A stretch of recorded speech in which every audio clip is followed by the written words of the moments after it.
Sosok TS anak buah Hercules, Ketua Ormas ditangkap polisi sebabkan pembakaran mobil aparat di Depok.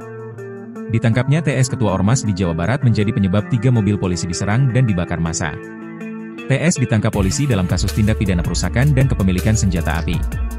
Dikutip dari tribunnews.com, TS adalah Ketua Ormas yang merupakan bagian dari Gerakan Rakyat Indonesia Bersatu, GRIP, Jaya Ranting Wilayah Cimanggis. Fakta ini dibenarkan oleh seorang pembina GRIP Jaya Cimanggis bernama Simamora. GRIP sendiri dipimpin oleh mantan preman Hercules Rosario de Marsal yang menjabat sebagai Ketua Umum Dewan Pimpinan Pusat, DPP, GRIP Jaya. Ormas GRIP Jaya merupakan satu di antara ormas terbesar di Jawa Barat. Kepengurusan GRIP Jaya sudah terbentuk di 27 kabupaten kota sejabar.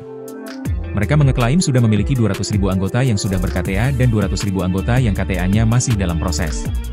Sebelumnya, TS ditangkap di Kampung Baru, Cimanggis, Depok pada Jumat, 18 April 2025. TS sempat melakukan perlawanan hingga menimbulkan keributan. Situasi pun memicu perhatian warga dan seketika massa justru menyerang petugas yang tengah berupaya mengamankan TS. Kasat Reskrim Polres Metro Depok AKBP Bambang Prakoso menegaskan bahwa saat TS dibekuk, petugas justru diserang oleh massa. Lingkungan sekitar yang mengetahui melakukan penyerangan terhadap personel kami, kata Bambang. Satu mobil polisi yang membawa tersangka TS berhasil keluar dan sampai di kantor polisi sekitar pukul 2 waktu Indonesia Barat. Namun, 3 mobil lainnya mengalami rusak parah, dibakar, dibalik, dan satu lagi dihancurkan dengan balok kayu hingga kaca-kacanya pecah. Bambang juga menegaskan bahwa TS selama ini punya relasi seperti patron klien dengan warga setempat di Cimanggis.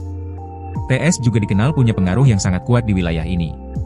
Ketua Ormas daerah situ ya, juga mungkin dia tuh seperti apa ya, kalau di antropologi kayak patron klien gitu ya, hubungannya dengan warga sekitar, tutur Bambang.